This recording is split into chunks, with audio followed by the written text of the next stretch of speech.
Sa paglipas ng panahon, ilang trahedya ang yumanig sa Pilipinas at nag-iwan ng malalim na sugat sa puso ng mga pamilya ng biktima at ng bayan. Ang mga pangyayaring ito ay hindi lamang nagdulot ng matinding pagdadalamhati, kundi nagsilbi ring aral sa kahalagahan ng kahandaan at hustisya.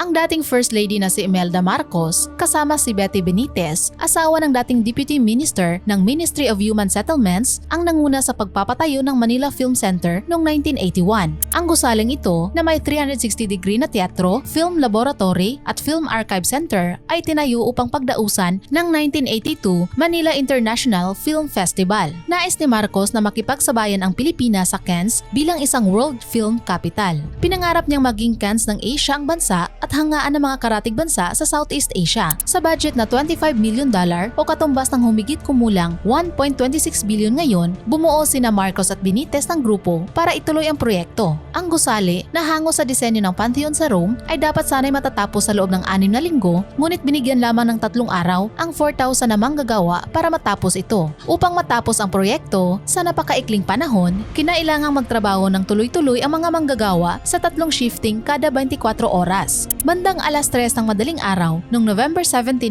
1981, bumagsak ang scaffolding ng Manila Film Center at maraming manggagawa ang natabunan ng buhay. Bagamat opisyal na iniulat na 28 ang namatay, pinagdududahan ito ng mga pamilya ng biktima at ng mga naroon sa lugar. Marami ang naniniwalang mahigit 100 katawan ang naiwan sa guho. Naitala ang insidente sa mga lokal at international na pahayagan na isinisi ang trahedya sa kapabayaan ng pamahalaan noon. Sa kabila ng nakakatakot na trahedya, nagbukas pa rin ang Manila Film Center sa taktang oras para sa kauna-unahang Manila Film Festival noong January 1982. Dahil sa madilim na kasaysayan nito, walang tao ang nangangahas pumasok mag-isa sa Manila Film Center. Sinasabing parehong naranasan ni Marcos at Benitez ang galit ng mga espiritu. Hindi nagtagal, matapos ang pagbagsak ng Manila Film Center, nasangkot si Benitez sa isang aksidente na naging sanhi ng kanyang pagkamatay. Bumangga ang kanilang sasakyan kasama si dating UP President Odi Corpus. Si Corpus lamang ang nakaligtas. Samantala, ibinunyag ng mamamahayag na si Teodoro Teddy Benigno Jr. sa kanyang kolum sa Philippine Star na mismong si Marcos ang tumawag ng mga igorot na shaman upang paalisin ang mga espiritu sa loob ng Manila Film Center.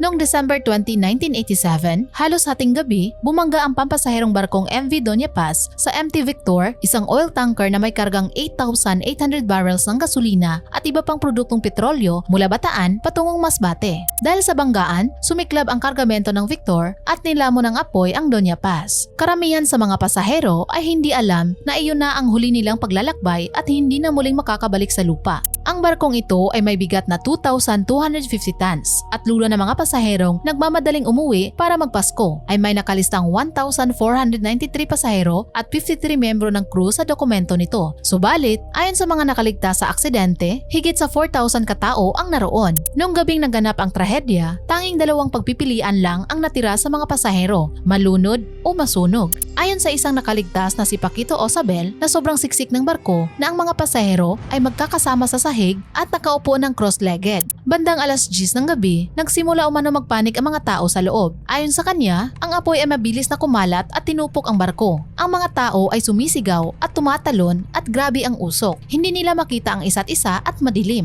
Nakikita din niya ang mga apoy sa tubig sa ibaba pero tumalon pa rin si Osabel. Sa isang hiwalay na salaysay ni Zosimo de la Rama, isa ring nakaligtas sa insidente, naaalala niyang ang buong lugar ay nasusunog. Naririnig ko ang mga sigaw ng tulong at paulit-ulit kong sinasabi, Diyos, Diyos, bakit nangyayari ito? At naisip ko na ang Satanas ay tumatawa sa aming lahat.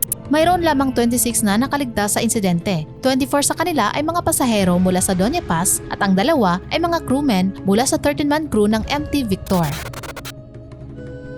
Ang Manila hostage crisis, na kilala rin bilang Rizal Park hostage-taking incident, ay nagdulot ng matinding trauma sa mga pasahero ng isang tourist bus. Nangyari ang trahedya noong August 23, 2010 nang ang disgruntled na dating miyembro ng Philippine National Police na si Rolando Mendoza ay hinijak ang isang tourist bus. Sa loob ng bus ay may 25 katao, kabilang ang 20 na mga turista, 4 na lokal na Pilipino at isang tour guide mula sa Hong Kong. Ang dahilan ni Mendoza sa paggawa ng trahedya ay dahil siya ay tinanggal mula sa kanyang posisyon nang hindi makatarungan at humiling siya ng makatarungang pagdinig upang ipagtanggol ang kanyang sarili.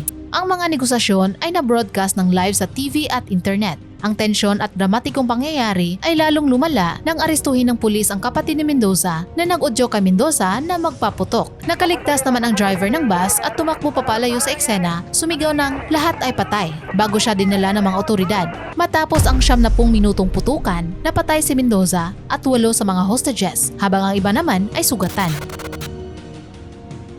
Noong uling bahagi ng 1990s, naging buhay na buhay ang nightlife sa Tomas Morato dahil sa Ozone Disco, isang bar kung saan nagpa-party ang mga estudyante at young professionals mula hapon hanggang umaga. Noong alas 11 ng gabi ng March 18, 1996, nasunog ang nasabing bar. Ayon sa mga nakaligtas, nakita nila ang mga sparks na lumipad mula sa booth ng disc jockey, kasunod ng usok na akala nila ay bahagi ng palabas ng DJ. Nang matagpuan ang mga labi ng mga partygoers, sinabi ng mga otoridad na marami sa kanila ang natagpuan sa koridor na patungo sa tanging exit. Nakatambak hanggang baywang. 162 ang nasawi at 95 ang malubhang nasugatan. Idinagdag ng pulisya na ang tanging daan palabas ay isinara mula sa labas ng mga gwardya ng club na iniisip na may nangyayaring riot. Hanggang ngayon, kinikilala ang insidenteng ito bilang pinakamalalang sunog sa kasaysayan ng Pilipinas. Bago tayo magpatuloy, i-like mo muna ang videong ito.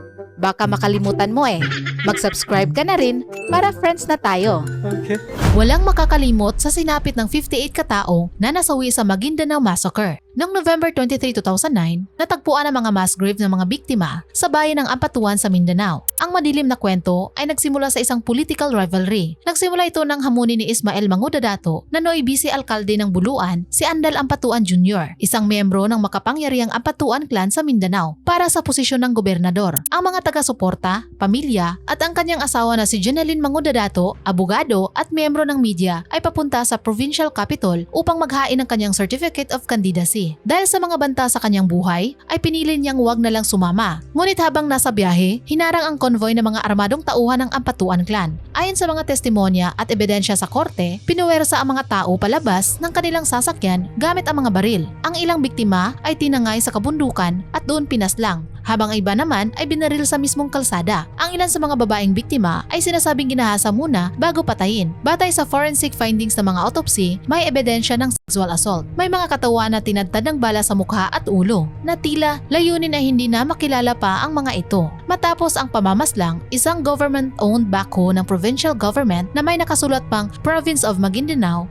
ang ginamit upang hukayin ang mga mass grave. Hindi lang mga katawan ang inilibing. Isinama rin pati mga sasakyan upang mabura ang ebidensya ng krimen. Dahil minadali ang paglilibing, may ilang katawan na naiiwan sa ibabaw ng lupa, kaya't agad din natuklasan ng mga otoridad ang massacre makalipas lamang ng ilang oras. 197 katao ang kinasuhan, kabilang ang 15 miyembro ng Ampatuan clan. Si Andal Ampatuan Jr., ang itinuturong utak ng krimen, ay pangunahing akusado kasama sina Zaldi Ampatuan, dating ARMM governor at iba pa. Kaso ng 57 counts of murder ang isinampa kahit 58 ang biktima. Isa ang nawawala at hindi natagpuan ang bangkay. Noong December 19, 2019, matapos ang 10 taon, naghain ng hatol si Judge Jocelyn Solis Reyes. Guilty si Andal Jr., Zaldi at Anwar Sr. habang mailan ring napawalang sala dahil sa kakulangan ng ebidensya. Ang insidente ay nagtala ng pinakamaraming mamamahayag na napaslang sa isang araw, ayon sa Committee to Protect Journalists or CPJ.